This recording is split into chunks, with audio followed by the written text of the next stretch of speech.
"We heard you bought an apartment. We're here to move in and make peace. My son, Ryan, and my daughter-in-law, Brooke," said as they stood at the door. After 6 months of throwing me out like an animal, now they wanted to come back. But what they saw when they stepped inside left them frozen. I'm Lori, 66 years old. I never imagined the people I loved most in this world would betray me in such a cruel way. It all began the day my husband, Robert, passed away. For 45 years, I was the proper wife, the mother who sacrificed for her family, the woman who never said no whenever they needed me.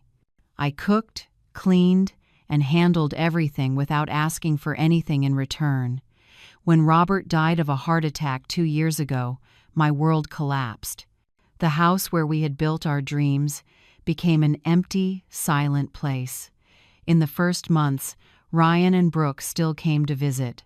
They comforted me and promised I would never be alone. "We're a family, Mom," Ryan said, as he hugged me. "We'll always be here for you." Turns out, it was all lies. Little by little, the visits became infrequent, the phone calls shorter. Whenever I called, Brooke hung up, saying she was busy. Ryan stopped answering my messages.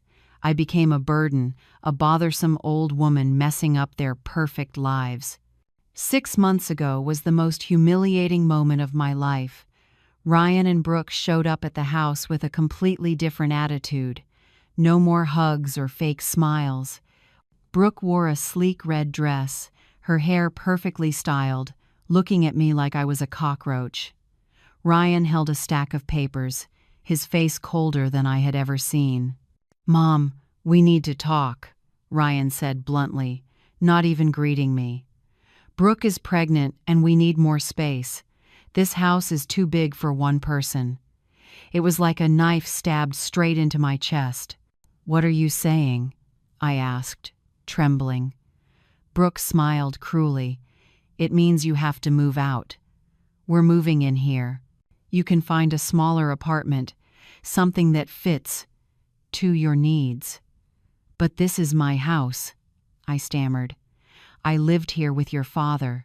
This place holds all our family's memories." Ryan replied harshly, "Memories don't pay the bills. Besides, legally, this house is mine too." Robert had added Ryan's name to the deed to avoid problems later. We never imagined our own son would throw his mother out of her home. "Don't do this to me," I begged, tears spilling over. "I'm your mother. I raised you and sacrificed my whole life for you."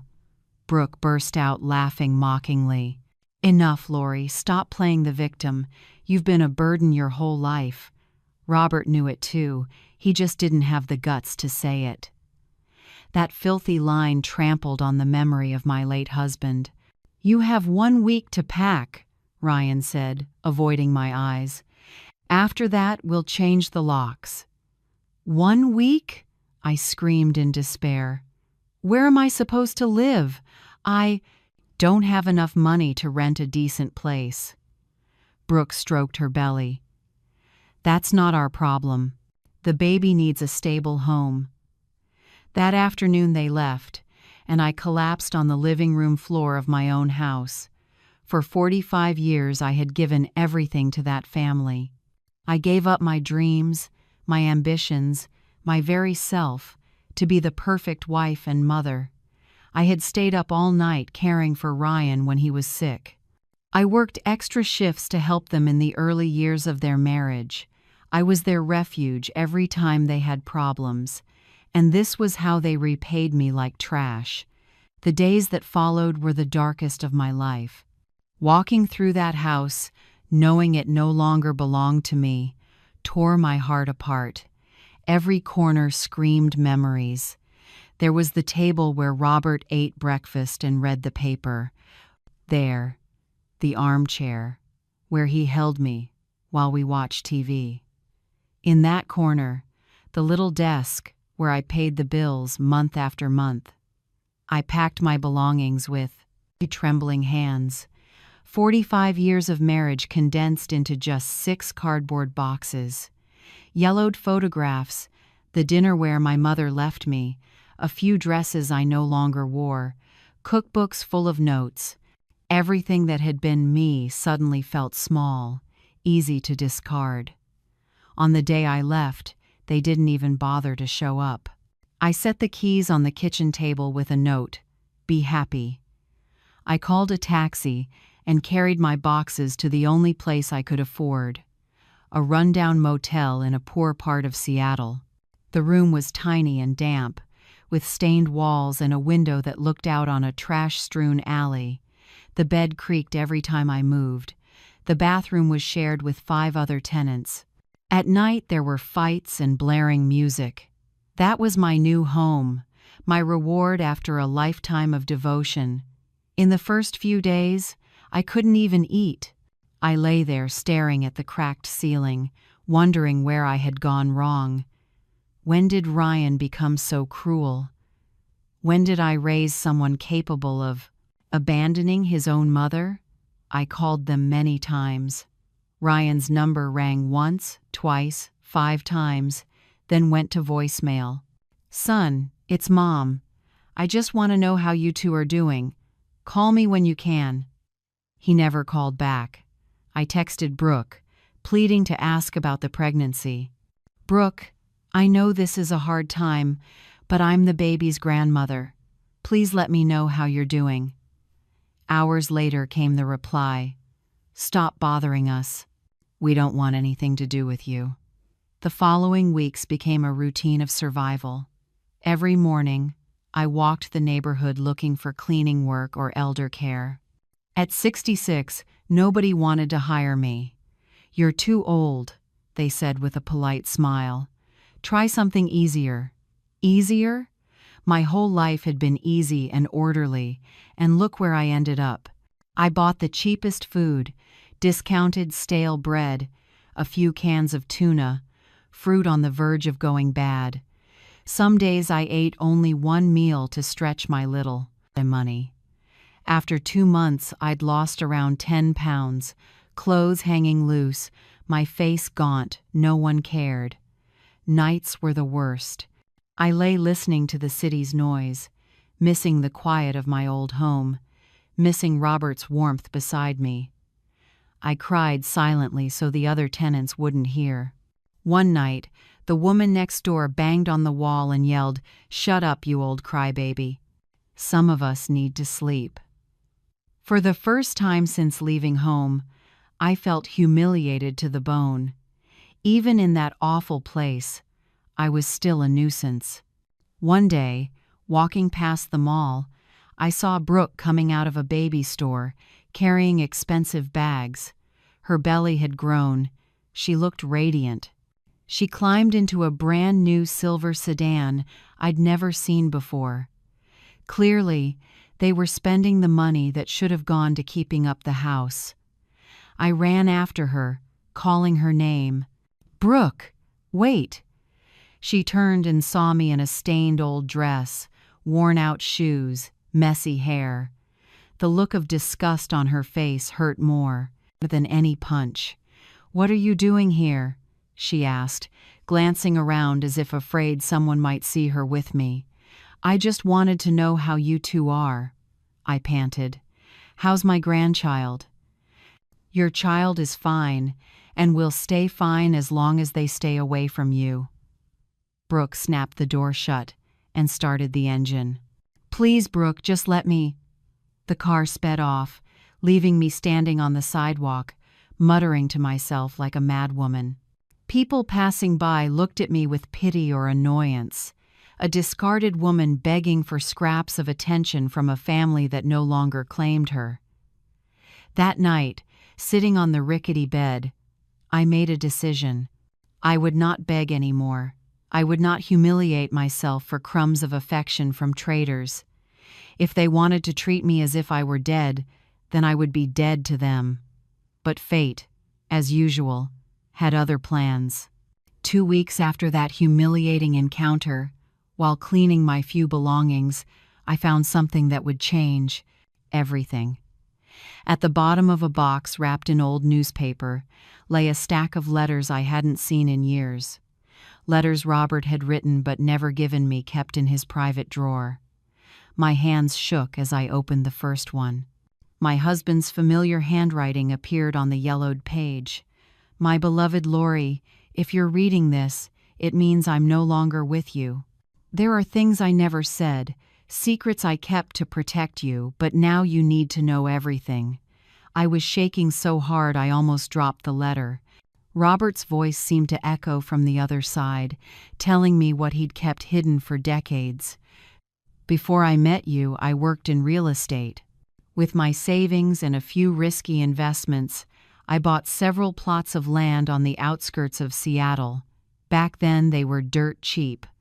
No one wanted them because they were far from everything. I thought maybe one day they'd be worth something. Then time passed and I forgot about them. When we got married, I didn't mention it so you wouldn't worry about money that might never exist.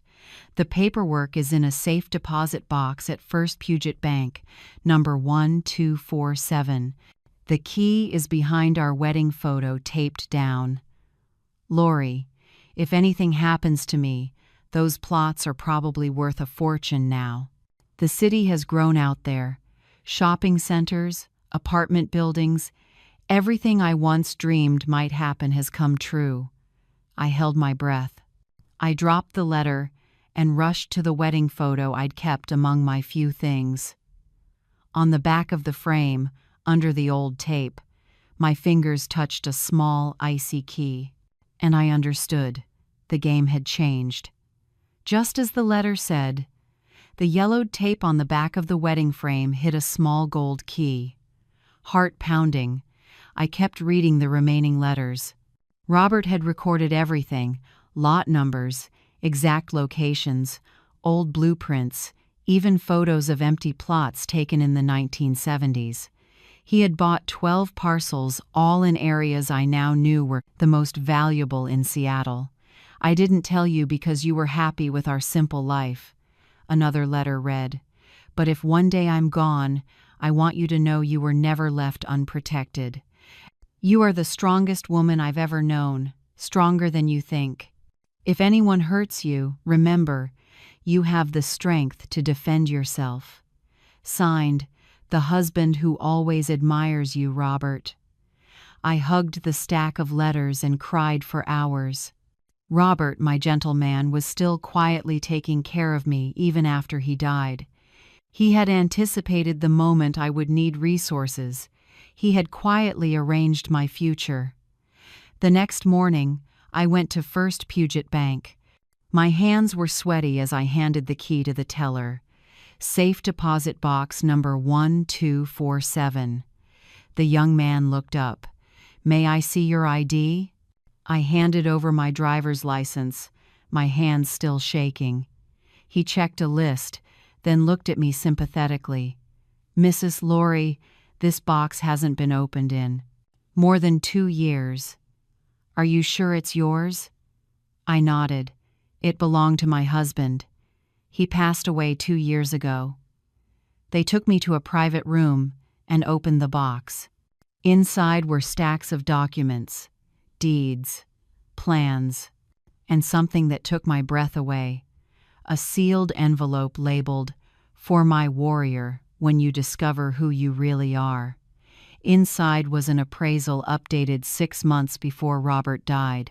The total value of the 12 parcels was $2,400,000. I dropped into the plastic chair, the whole room spinning. I was a millionaire. I had been living in a shabby motel, eating leftovers, humiliated by my own family, while an entire fortune was quietly waiting for me. But more important than the money was what it meant: freedom, agency, the ability to make my own decisions for the first time in decades. That afternoon, I went back to my room and drew up a meticulous plan. No rash moves. Ryan and Brooke had played dirty. They calculated each step to bring me down. Now it was my turn, and I would do it better than they did. Over the next few days, I hired a trustworthy real estate attorney, James Alonzo, and demanded absolute discretion. I want to sell part of the assets without anyone tracing me as the owner. He nodded. Do you want to use a corporate entity? Yes. A name that can't be linked to me.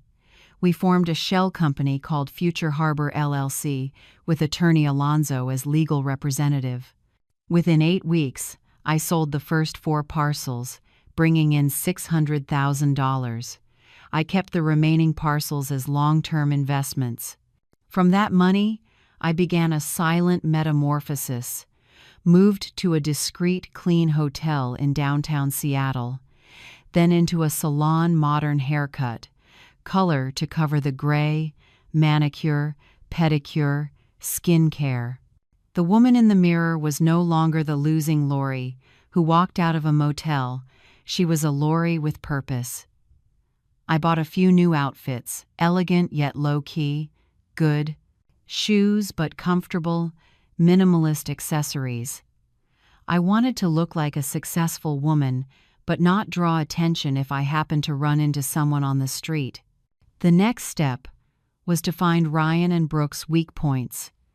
On attorney Alonzo's advice, I hired a private investigator. I asked him to review their finances, workplaces, income, debts, what they were paying on the house that used to be mine. A week later, the results didn't surprise me. Ryan had taken out a mortgage on the house. He owed the bank $10,000 in late payments. His salary barely covered the monthly note, utilities, and Brooke's pregnancy expenses. They were living beyond their means, putting up a shiny facade over empty pockets. Brooke had quit her job to focus on the pregnancy, so they depended entirely on Ryan's income. According to the investigation, the two of them fought about money many times. Neighbors even heard them shouting at night. I pressed my lips together. Greed had pushed them to throw me out now. It would be the rope that tied them up. I didn't rush. I knew. Revenge served cold is always more effective. For a few months, I watched them from a distance, learning their routines, weaknesses, fears. I quietly tailed them when they went shopping, to the clinic, to friends' houses. One afternoon, sitting at a cafe across from my old house, I saw them arguing fiercely in the yard. Brooke pointed and yelled. Ryan held his head like he was helpless. Even without hearing the words, their body language said it all. They were in crisis. That night, I opened my laptop and started looking for a property to buy. Not just anything. I needed a clear symbol. After a few hours, I found a penthouse in the most luxurious building in the city, 42nd floor, 4 bedrooms, 3 bathrooms, a terrace with a panoramic view, high-end finishes for $1,800,000. I paid 60% in cash and financed the rest with a mortgage under Future Harbor LLC. Perfect. It was the complete opposite of the failed widow image they painted of me, the exact thing I needed for the next phase. The next morning, I called the broker. I want to buy the penthouse at Summit Tower. Wonderful. When would you like to tour? No need to tour. I'll put down the deposit today and close in 45 days. The line went silent for a few seconds. Sorry. Did you say cash? That's right. The money is ready now. That afternoon, I signed the contract and became the owner of the most sought-after penthouse. When the set of keys landed in my hand, I knew it was time for a new round. I stepped into the apartment. High ceilings, floor-to-ceiling glass looking out over the Seattle skyline, Italian marble, a kitchen full of the latest stainless steel appliances, a private terrace as big as the entire house I once lived in with Robert. But I wasn't there to admire, I was there to work. I hired a top interior design team, composed silent power, cream, leather sofas, glass and steel tables, contemporary art, striking greenery. Everything had to project the image of a woman who controls the game, not the humiliated widow they remembered. While the interiors were being finished, the investigator brought bad news for them. Ryan was fired from the construction company after repeated lateness and arguing with his boss. Without his paycheck, they couldn't make the mortgage my house, where they planned to raise their child after kicking their mother out. Brooke, 7 months pregnant, was desperately looking for work. She went back to her old firm, but the position had been filled. I saw her walk out of the building in tears, holding her belly, panic all over her face. That was the moment I'd been waiting for. In the afternoon, I sat on the penthouse balcony as the phone rang. Attorney Alonzo. Hot tip, Mrs. Laurie. The bank has started foreclosure proceedings on the house where your son is living. They've missed 3 payments. How much time before they lose the house? By law, about 2 months if they don't cure. Want me to dig deeper? Yes, and one more thing, buy that mortgage. I want to become their creditor. He hesitated a beat. Unusual but technically feasible. I'm certain. 2 weeks later, through Future Harbor LLC, I officially became the new creditor on the old house. From now on, Ryan and Brooke owed my Future Harbor LLC the entire remaining mortgage balance, and they were currently $10,000 past due. Of course they had no idea. I didn't show my hand yet. I wanted them to taste the same despair I once did. I hired a collections firm to apply pressure. Daily calls, warning letters, home visits, all legal but firm enough to keep them up at night. At the same time, I leaked a few comments around the neighborhood in places like that. News travels fast. Soon, everyone knew Ryan and Brooke's perfect family was going broke. The investigator reported, Brooke had to sell the new car for cash. One day, I saw her standing at the bus stop in a wrinkled green maternity dress, carrying grocery bags from the cheapest market in the area. I sipped my tea as the cold wind threaded through the high balcony railing. The board had turned, and this time, I was the one making the move. The contrast was stark. Brooke was no longer the arrogant woman who had thrown me out of my own home. Ryan was driving a taxi at night to make ends meet. One night, I tailed him and saw him parked on a dangerous corner, waiting for fares with a defeated face. The one who called me a burden now looked like he was carrying the whole world on his back. What satisfied me most, they argued constantly. Neighbors said their shouting rang out into the street at night. Brooke blamed Ryan for losing his job. Ryan yelled back that she should be working instead of complaining all day. Your mother was right. You're useless and will never get better. That line from Brooke, according to Mrs. Benita, my former neighbor, made me realize. Turns out Brooke was closer to my former mother-in-law than I thought, and clearly that woman had a very clear assessment of her own son. It was time for the next strike. I bought the commercial debt tied to the office building where the construction company that fired Ryan was headquartered, becoming a major creditor of the building's owner. It wasn't hard. The previous owner was financially exhausted and wanted to sell fast. I paid cash and became the new landlady. After that, through Future Harbor LLC, I offered a series of lucrative construction contracts to competitors, the bids that would otherwise have gone to Ryan's former company. Slowly, methodically, I cut off every chance for him to return to the industry with a stable job. I signed a 10-year master lease with the building where Brooke used to work, with an option to buy. When she tried to come back and beg for her position, what awaited was a new management board and new policies conveniently not favorable to employees who had resigned abruptly like her. Everything was going according to plan. Only the reveal was missing. One evening, while dining alone in the Summit Tower penthouse, I decided to plant a seed of doubt so they would come to me. I hired an actor to play Robert's old friend. The assignment was clear: run into Ryan in public and blurt out, "I heard Lori lives in a penthouse now. How does she have the money for that?" The plan ran like clockwork. The actor met Ryan at a gas station and delivered the exact lines. That night, Ryan came home with 1,000 questions, clearly starting to suspect he had judged his mother wrong. "No way. Mom doesn't have the money for a penthouse," he told Brooke, according to reports from my network. But the seed of doubt had sprouted. A few days later, I saw them digging for information about me, asking neighbors, calling old acquaintances, even hiring someone to track down where I lived.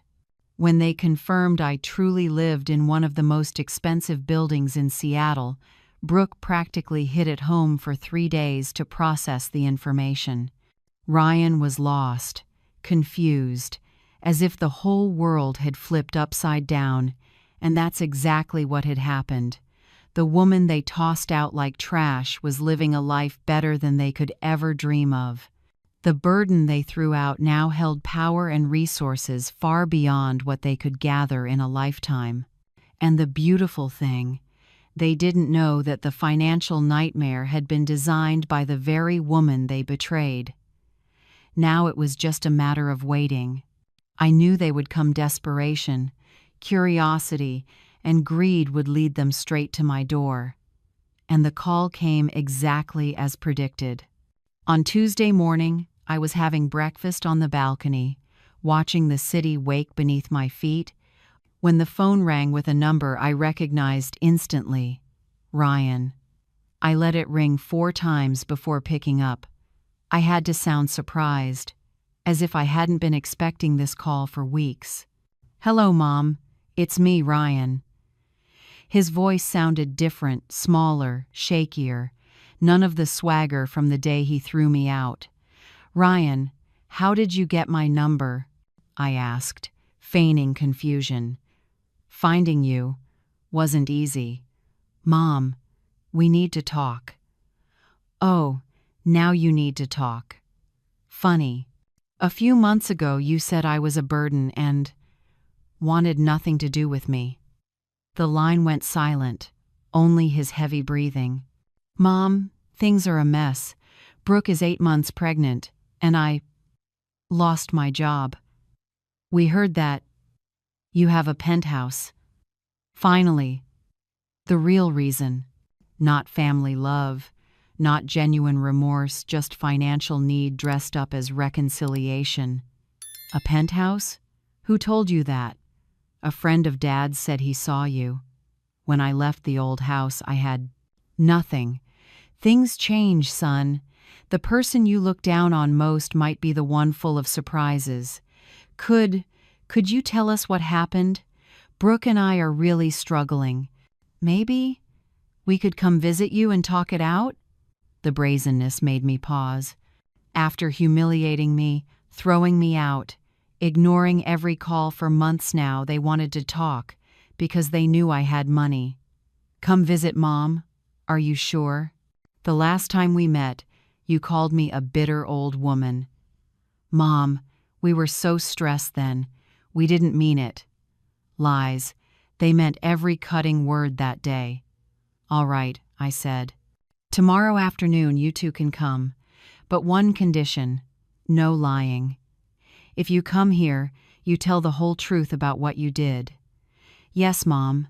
I promise." Another empty promise, but this time every card was in my hand. I gave them the address and told them to come up to the 42nd floor. After hanging up, I sat on the balcony and scripted every detail. The message had to be crystal clear. The woman once looked down on now held all the power. I hired a catering service to prepare an elegant lunch. Not flashy, but refined enough to show my life had completely changed. Salmon, gourmet salads, imported wine, delicate desserts, the very kind of spread Brooke dreamed of hosting but could never afford. I checked every corner of the interior. Fresh flowers in each room, cushions perfectly placed, art lit just right. Every detail said, I had won while they were sinking. Most important was my appearance. I went to the city's most upscale salon, manicure, pedicure, facial, hairstyling. I bought a new beige dress, elegant, not showy, designer shoes, minimalist but expensive jewelry. In the mirror was someone entirely different from the woman who once left that house in tears. The night before the meeting, I called Attorney Alonzo. They're coming tomorrow. I want the mortgage file and the properties I bought around their area ready. Do you plan to reveal that you're their creditor? Not yet. I want to gauge their level of desperation first.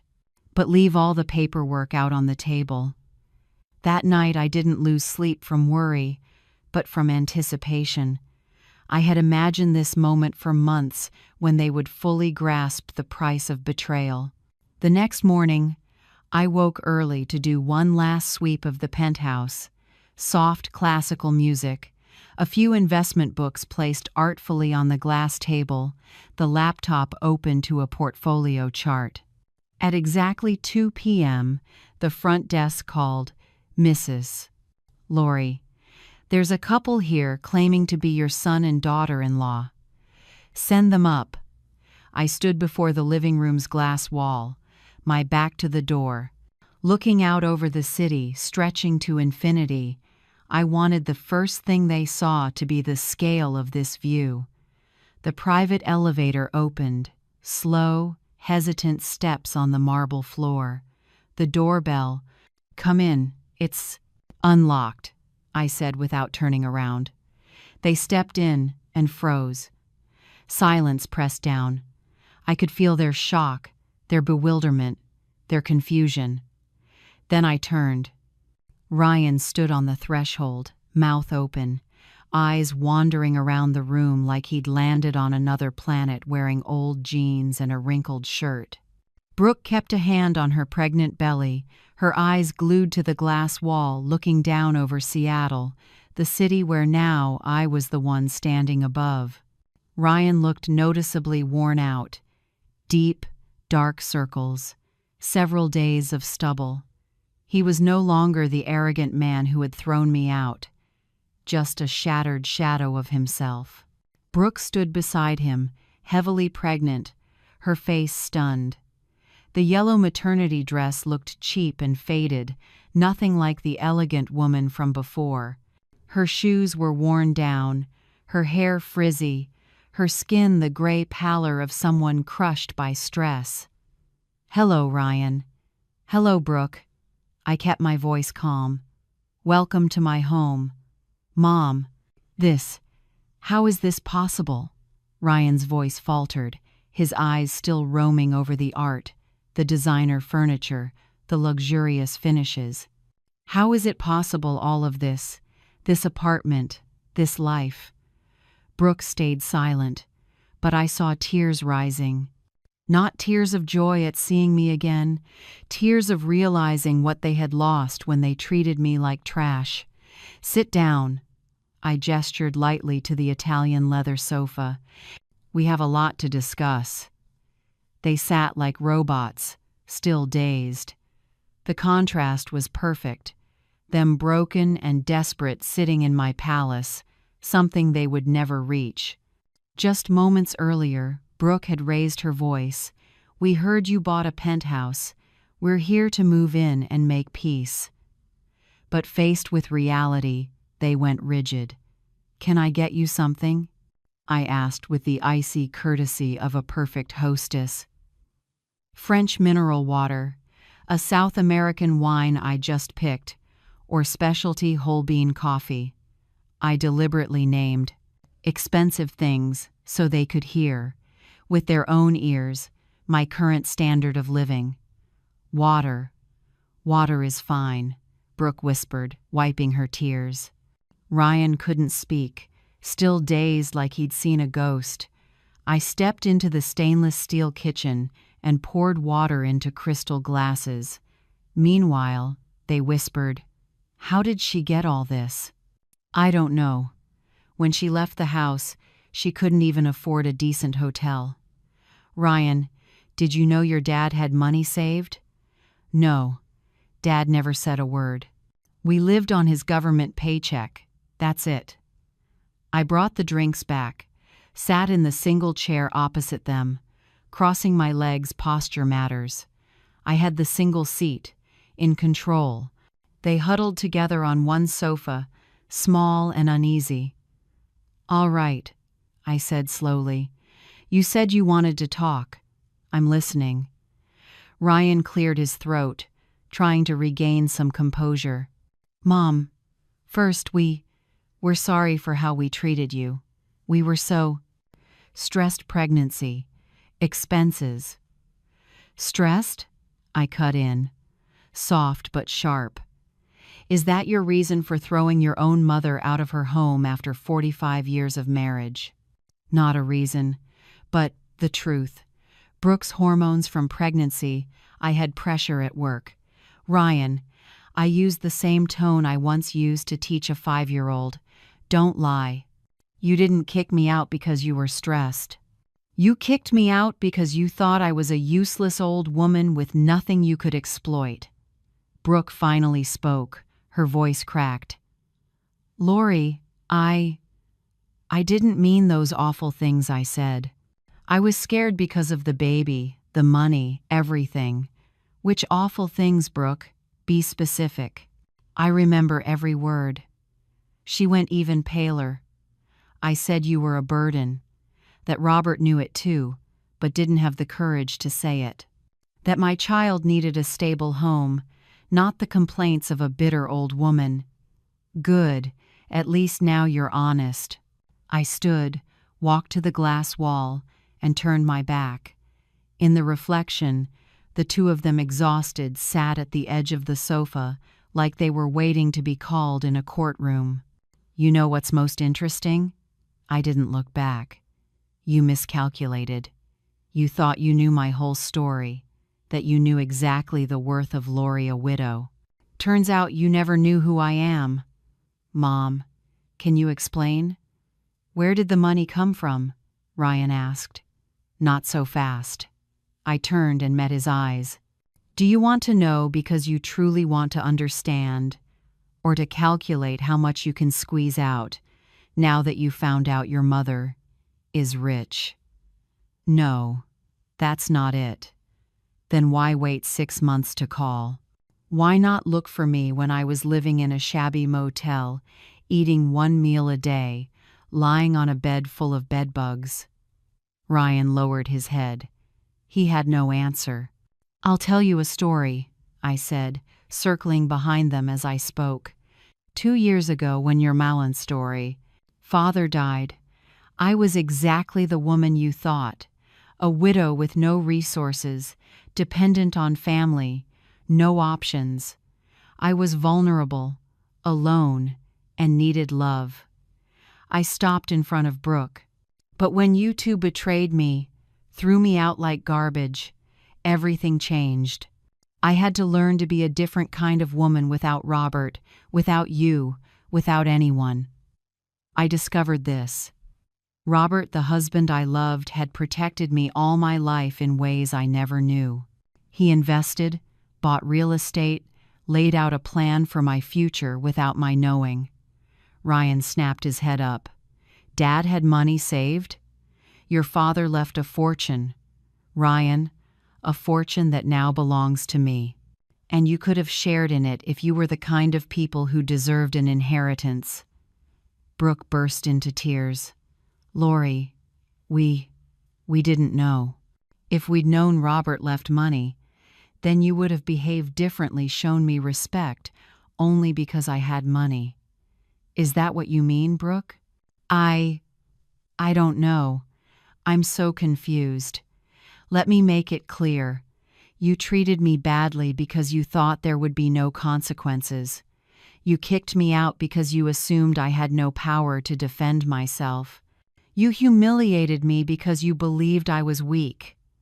I sat down again, this time closer. But it turns out you were wrong about everything. Ryan mustered the courage to ask the question that had been burning him up. Mom, how much money do you have? I smiled without warmth. Do you really want to know? I tilted my head. I have enough to buy the building you live in. In fact, if I feel like it, I can buy the entire block. They went silent. I also have enough to send Brooke's child to any top university or to ensure they don't receive a single cent from me. I have the power to change your lives for the better or wipe them clean. Brooke held her belly as if the baby could hear it. And you know what else I have, Ryan? A network I've built over months. I know the directors of the biggest construction companies in the city. I know the heads of HR, the people who decide who gets a job and who doesn't. Ryan turned pale. Mom, what are you saying? I'm saying, the power you thought you once had over me now, I have over you. And I'm still considering what to do with it. I stood and walked toward the kitchen, while I think, why don't you tell me about your current finances? Rumors. Who told you? Ryan forced out.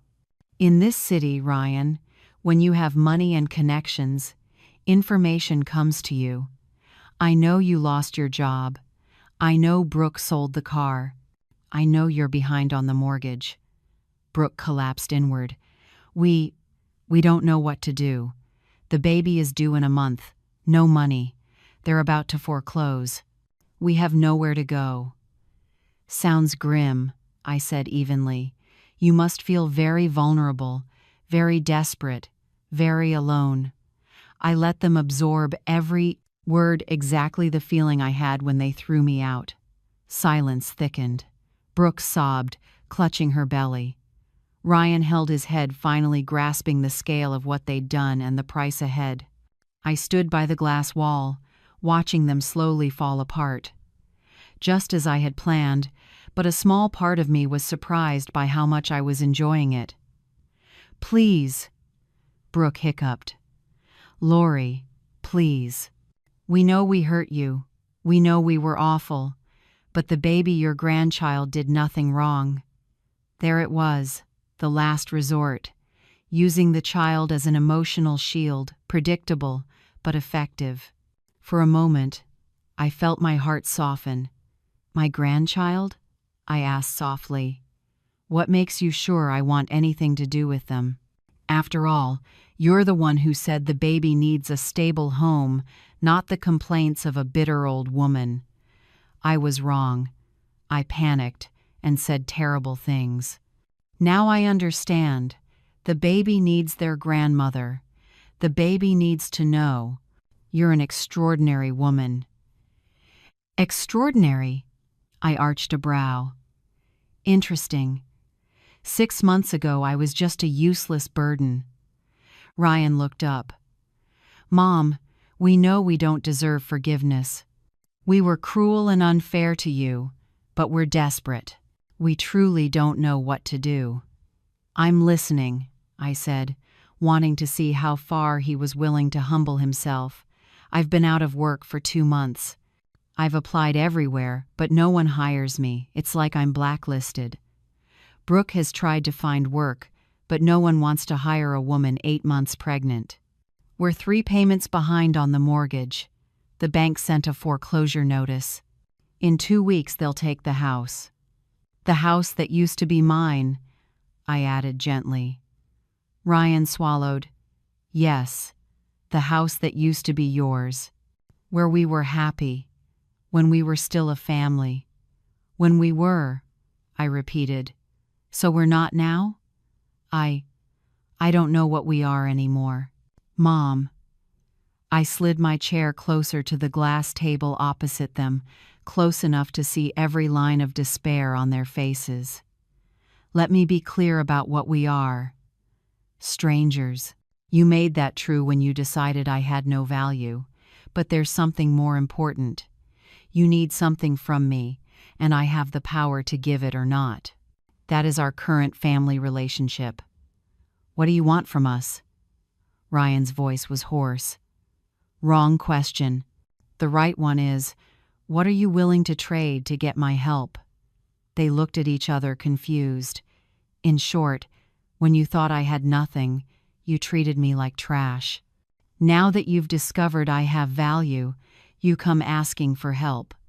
So what exactly are you putting on the table? We're your family, your son and daughter-in-law, Brooke whispered. No, I said firmly. You lost the right to play the family card the day you threw me out. If you want my help, you have to earn it. How do we earn it? Ryan asked. I stood and slowly circled them like a lawyer interrogating witnesses. From now on, you're no longer relatives who made a mistake. You're debtors who betrayed your creditor. That difference matters. What do we have to do to prove we understand? Ryan pressed.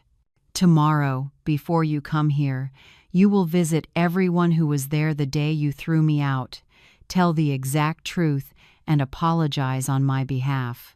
Say, we're here to apologize to Lori because we treated her unfairly, and we want the whole neighborhood to know we admit we were wrong. Ryan swallowed. Everyone? Everyone, especially the neighbors. I want the entire block to know the new owner of this area admits to a grave misjudgment. I smiled for the first time during the meeting. Oh, and I didn't mention this. I've bought 4 units on the block where you live. That area is rising fast, smart investment, which means, from now on, your entire neighborhood is my tenants.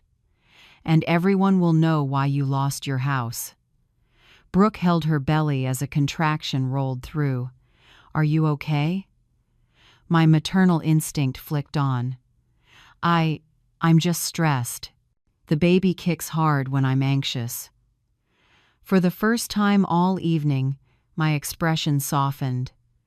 No matter what you decide, when it's time to give birth, I'll be there if you need me. The baby is my grandchild. I won't take my anger out on someone innocent. Ryan covered his face. Mom, how did our family end up like this? Because you chose money over love. Because you thought you could treat someone badly without paying a price. Is there any way to fix it?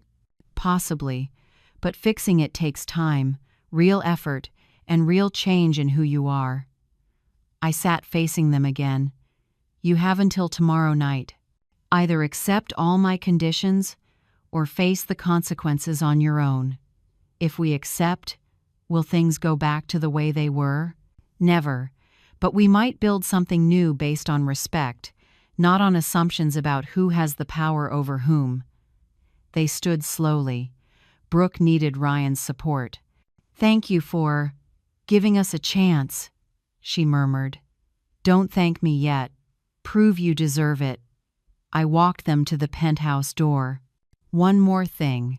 When you come back tomorrow, bring a handwritten letter, each explaining what you learned from this and how you plan to change. Handwriting carries weight. I need to see that you understand the gravity. They left in silence, carrying the weight of everything they'd just learned. I closed the door and stood in the room, luxury all around, but with a strange hollow echo in my chest. I had won. I had power. I had the justice I sought. But for the first time in months, I asked myself whether victory was as sweet as I'd imagined. That night was the longest. I sat on the balcony, watching Seattle's lights flicker like falling stars, replaying every word I'd said. For the first time since launching my response plan, I felt a flicker of doubt. Did I go too far? Is this justice or cruelty wearing justice's mask? But every time I softened, I remembered Brooke's exact words. The baby needs a stable home, not the complaints of a bitter old woman. I remembered the cruel smile when they pushed me out the door. I remembered the months of hunger and humiliation. No, I didn't go too far. I went exactly where I needed to go. The next morning, reports from my network in that neighborhood poured in. Ryan and Brooke started knocking on doors at dawn, publicly apologizing as I demanded. Mrs. Benita, my former neighbor, called me. Lori, you wouldn't believe it. Your son and daughter-in-law came to my house, crying and apologizing on your behalf.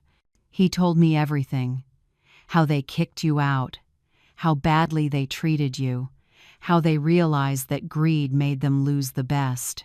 Mother, what did I say? I said I always knew they were ungrateful. A woman like you who sacrificed her whole life deserves respect, not betrayal. I told them to learn the lesson. Similar messages came all day. At every house, Ryan and Brooke retold the story, publicly apologizing for treating me unfairly. By noon, the entire block knew the truth and knew who was right. By afternoon, I prepared for the final meeting, a gray pantsuit, elegant yet authoritative. This was not a casual family get-together, but a negotiation where I held all the power. I had ready the debt cancellation papers, an employment contract for Ryan, a list of apartments they could move into, and the terms for the new family agreement. Right on time, the bell rang. They looked different, smaller, humbler, and more genuine than I had ever seen. Good evening, I said neutrally.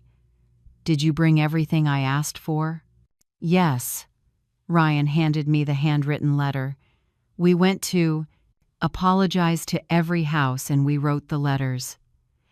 They sat on the edge of the sofa posture of people waiting for instructions, no longer those who came to demand. I opened Ryan's letter first. Dear Mom, these past days I've looked hard at the man I've become, and I'm ashamed. I kicked you out of your own house because I thought I had the right. I treated you like trash because I thought you had no value beyond what you could give me. I acted like a selfish child, not the man you raised with all your love. I've learned that respect isn't based on the benefits you get, but on recognizing the other person's human dignity. I promise to be a better father to my son than I was a son to you. Ryan. Short, but honest. I could feel the words came from the heart, not just from desperation. I opened Brooke's letter. Dear Lori, I have no excuse. I used words as weapons to hurt you. During the months my life fell apart, I finally understood what it means to be fragile, afraid, dependent on others' kindness, exactly what you felt when we threw you out, except you had done nothing to deserve it. I want my son to grow up knowing his grandmother only if you choose to forgive. Not because I have any right to demand it, but because I hope to be worthy of that chance. Brooke. I set both letters down and was silent for a long moment. All right, I said. You've apologized publicly, and the letters show some understanding. Are you ready to hear the final terms? I picked up the file. Point 1. Wipe out the entire $10,000 of past due mortgage. The house is debt-free. They were stunned. Are really? Real. But don't celebrate yet. There are conditions. What conditions? The house will be placed in a trust for my grandchild. You two can live there until they turn 18. After that, they decide the property's fate. Understood. Point 2. Ryan starts work this coming Monday at Meridian Construction, a respected firm in Seattle. Starting salary, $5,000 a month. That's more than double my old salary. That's the value of an employee who's on time, works decently, plus a recommendation that carries real weight. I looked Ryan straight in the eye. Point 3. During the first year, I am your silent supervisor. One single late arrival, one act of swaggering arrogance, One flash of the conceit you showed your mother and you're fired on the spot, with no chance at any major construction company in this city. Clear? Clear, Ryan swallowed. Point 4. Brooke will receive full prenatal care at a top clinic. On my dime. Brooke burst into tears this time with relief. Point 5. When my grandchild is born, I will be there if you want, and I have the right to regular visits. Not as a favor you grant, but as a right I've earned as the grandmother. Yes, of course, they both said at once. I close the file, my voice steel steady. And remember this well, if you reject the terms or try to haggle manipulate, I'll trigger foreclosure immediately. You'll leave the house with nothing.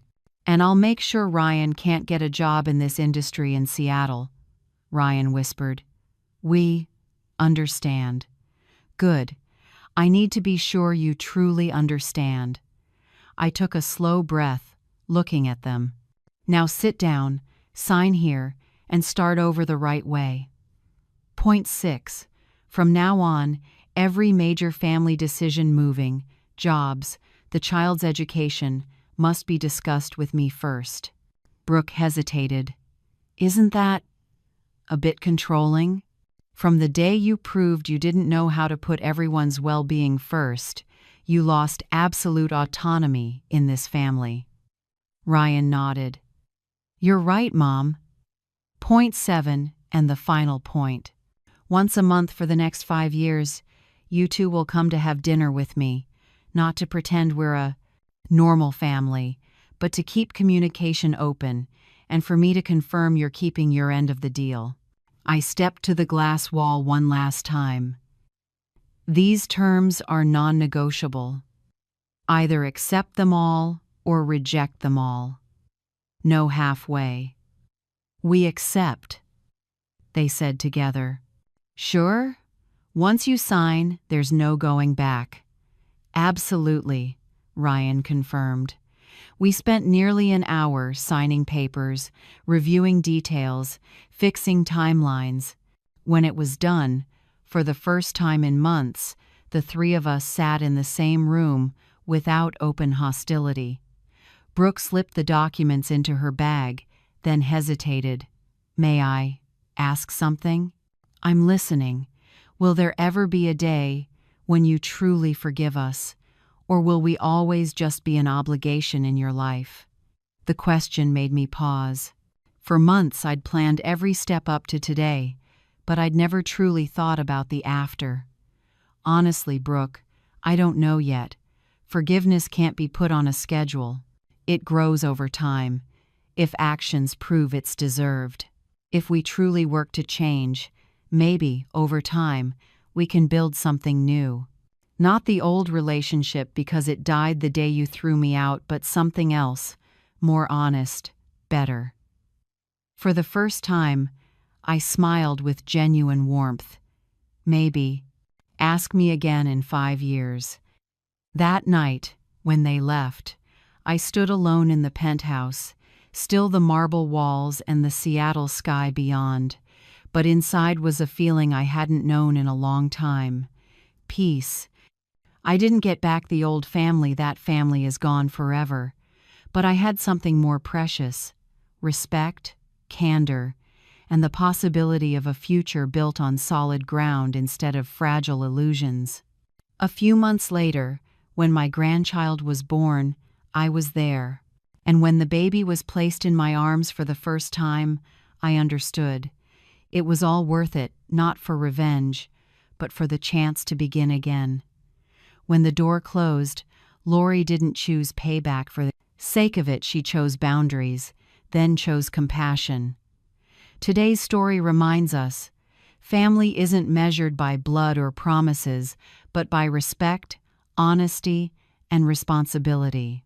Forgiveness doesn't erase wrongs overnight.